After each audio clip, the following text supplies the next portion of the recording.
Hey, Nate Trevino. Today is February 18th, 2018, and today is my sobriety birthday. I have 13 years today. Made it into my teens, and it's been a crazy road. So I want to talk about one particular moment that I had dealing with recovery and what it's done for me. So about my 5-year mark, I was working for this. I was the marketing director for this company called Titan Manufacturing, and I had to travel the U.S. to see clients and sell them equipment, but I did a lot of the branding and stuff, but it was a lot of face-to-face time with customers that either came into town or that I went and saw. So one year I was getting ready to leave for Miami to see a client down there, and we had a piece of equipment going to Iowa, and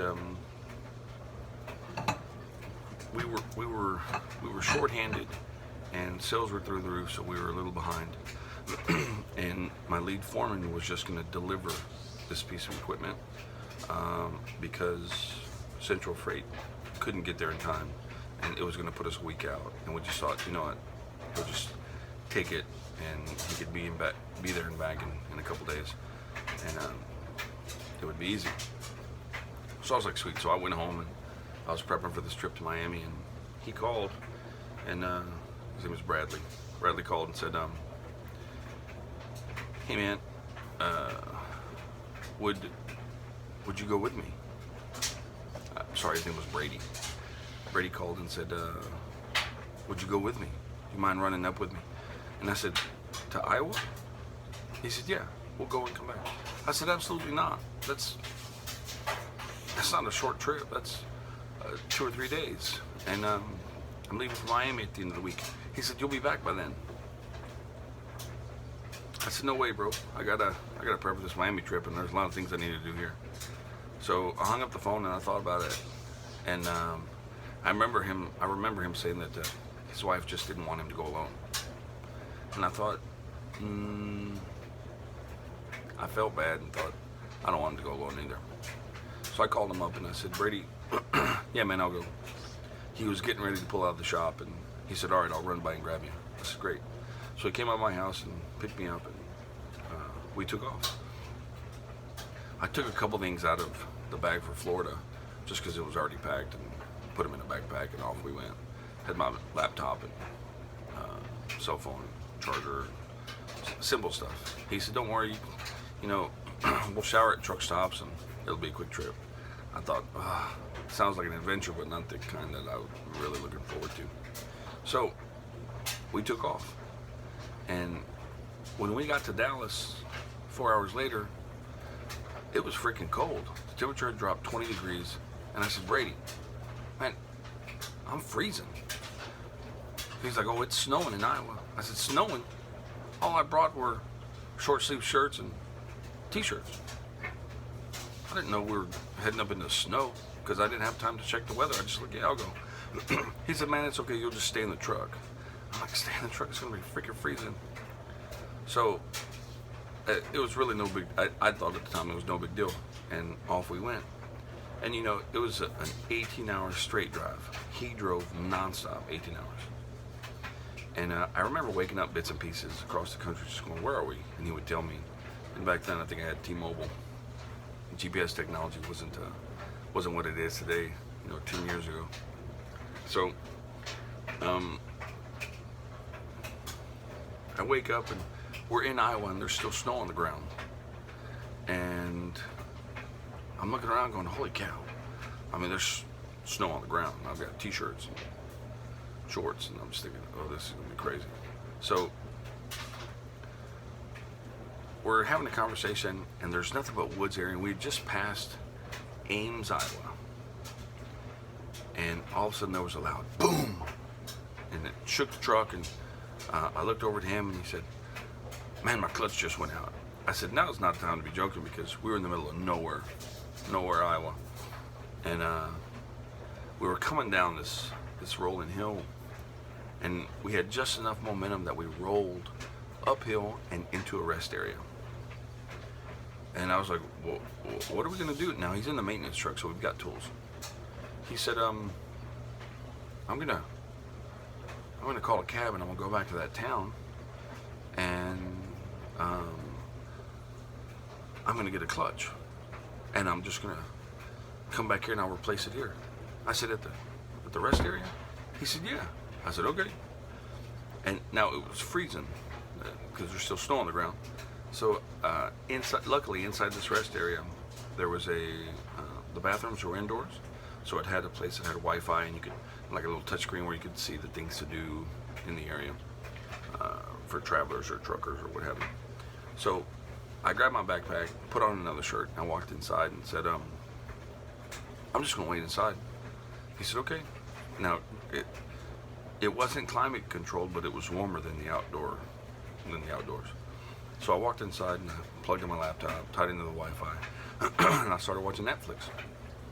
And into Netflix, I looked back and taxi picked him up and off he went.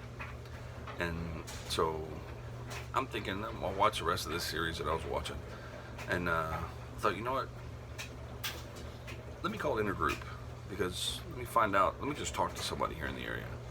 Because I wanted something to talk about for my 5-year birthday, and this sounds like a good topic. So I opened the back of my big book. It has Intergroup, but I also can go to the website, hey.org, and it gives me a list of all the areas, all the states, all the cities, closest in your area, and the Intergroup number to there. Intergroup, for those that don't know, is an organization that's based inside every major market, if you would, that allows for people to call 24 hours a day if they have a problem, to either get to a meeting, find out where a meeting is, find out what's going on, or just to talk to somebody.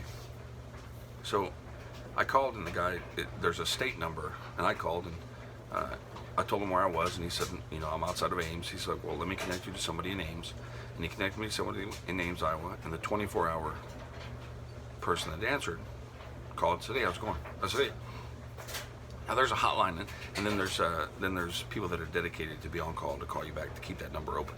So he said, hey, how's it going? I said, good. He's like, what's your name? I said, NATO. He said, NATO, how can I help you? Is everything okay? Do you need a meeting? Do you need to talk to somebody? I said, well, you know, I'm coming up on 5 years sober, so I think I'm okay. But there's an issue with in my life. I just wanted to.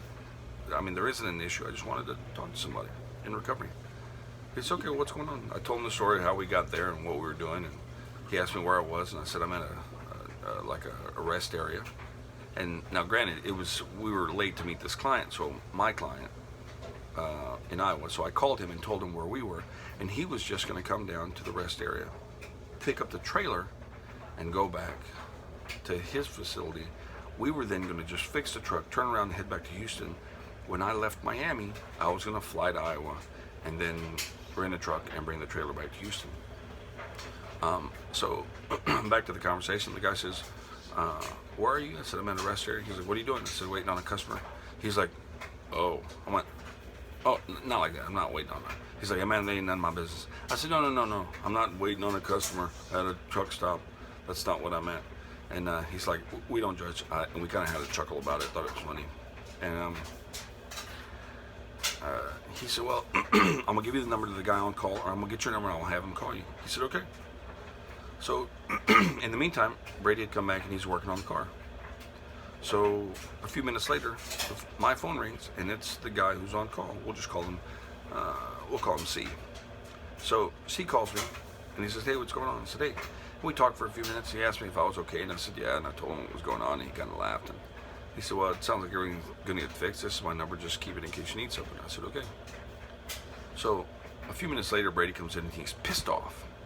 He is pissed off that he doesn't have the right tool. He says, man, I'm missing a deep socket, and I think I left it at the shop, and now we're totally screwed because I can't fix the clutch. Now it's getting darker in the day, and the temperature's starting to drop.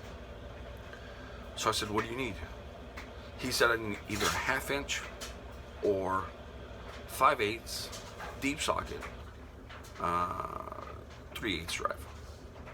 I said, okay, hold on. So I grab my phone, I make a phone call to C, and he answers the phone. He's like, "What's up, NATO?" I say, "Man, do you happen to have this?" Now, me calling somebody immediately, Brady quickly looks at me and says, "Who the hell are you calling?" I said, "I got a friend down the road." He's like, "Now is not the time for fucking jokes." I said, "What?" He's like, "Man, this is serious." And C is checking his toolbox, and because I told him what I needed. I need a 1/2 inch or a 5/8 deep socket, 3/8 drive. And he said he has it. He said, "Which one do you want me to bring?" I said, "Can you bring both just so we can see?" He's like, "Yeah, no problem." Brady's now pissed off, flipping out inside this rest area. Now, granted, the temperature was dropping rapidly because it's cold. And C says, "Tell you what, Nate, I got it. I'll be on my way. I'll be there in a few minutes." I said, "Okay." So I hang up the phone. I said, "Somebody's coming." Brady says, "Quit fucking joking. You know, what are we going to do?" Granted, to stay warm, I kept having to walk back in the bathroom, turn on the hand dryer to heat my hands up. And Brady's pissed off, sitting down there, won't answer it, won't talk to me. He thinks I was joking. Well, a few minutes later, a caller pulls up, and the guy walks in. He had already looked me up on Facebook. We were already friends on Facebook after that point, after the first call. And so he knew what I looked like. I knew what he looked like. We shook hands. We gave each other a hug. And Brady's face is in shock because this guy came out of nowhere outside of Ames, Iowa, and brought us 2 sockets. He hands them to me. I handed them to Brady. I said, "Man, will this work?" He's still just like, "What the? How did you know someone in Ames, Iowa?" I said, "Man, will this work?" He said, "Yeah." So he walks back and he goes and gets back under the truck. Now, granted, it's getting a little. I mean, the sun's going down. It's starting to get dark, so the temperatures are dropping rapidly, and now we're in the teens. So we walk outside, and my client had come by and picked up the trailer, and he said, "What are you doing in a short sleeve shirt?" Man, it's a long story. So the client gave me his jacket and his beanie. Granted, I would say that he didn't have any fashion sense, but when you're talking about snow every day, you don't really care what you look like as long as you just stay warm. So he ends up taking the trailer and he leaves, and Brady's working on the truck, and so C's out there with his headlights on, and we have some flashlights going, and the ground is cold to touch. I mean, the ground is really cold. So we said, "Brady, sit in the car for a minute, warm up a little bit. Just hold on a second. Let's rethink this." So now we're inside C's car, and he's got the heater rolling, and we're keeping warm. And I said, "Man, you know, it might not be a good idea for us to try to finish it tonight because it's dark. Let's try it tomorrow." He said, "Okay." So trying to go from a 70-degree climate back into a 15-degree climate is difficult. It just is, especially if you're working under a car or under a truck trying to change a clutch. So we agree. I call a state trooper and I tell him that this is the license plate, this is the vehicle we're leaving, it's locked up. It's going to be here overnight. And they say, "Thanks for letting us know so we don't tow it. We don't think it's an abandoned vehicle." He said, "Where are y'all headed?" I said, "Well, we're going to head back into town to get a hotel and sleep for the night. We'll be back out here in the morning. We're just going to rent a truck and tow it back." He said, "Okay." He's like, "Man, I'm glad you guys didn't decide to sleep in the car." I said, "We were going to." He said, "It's going to drop below 0 tonight, and you guys might not have woken up." And that hit me hard because we were laughing and joking and we thought about sleeping in the truck. And he said, if we would have slept in the truck, we wouldn't have woken up because it was going to drop below 0 with us in the truck. And I hung up the phone thinking about that as we went back into town. We got a hotel, and as we're walking up to the rooms, Brady says, "Man, how in the hell did you know somebody in Ames, Iowa?" I said, "You know, it's kind of a friend of a friend kind of deal." He said, "Is that recovery shit?" I said, "Yeah, it's that recovery shit." He said, "Man, I've been thinking about my drinking and I think I drink too much." I said, "What's really going to blow your mind is that God brought us both all the way out here to show you not only that it works, but there's support anywhere you are. And the rest of the stories, we got up the next morning, rented a truck, and drove back. That's a whole different adventure because we drove through 2 blizzards to get back to Houston. And but when you think about what could have happened differently, had we broken down a quarter mile down the road, or even before it, we wouldn't have rolled into that rest area. I might not have called Intergroup because my battery would have died either on my cell phone or on my laptop. We might have just tried to sleep in the car because I wouldn't have been able to get a hold of C, who brought us apart, who ended up giving us a ride back into town.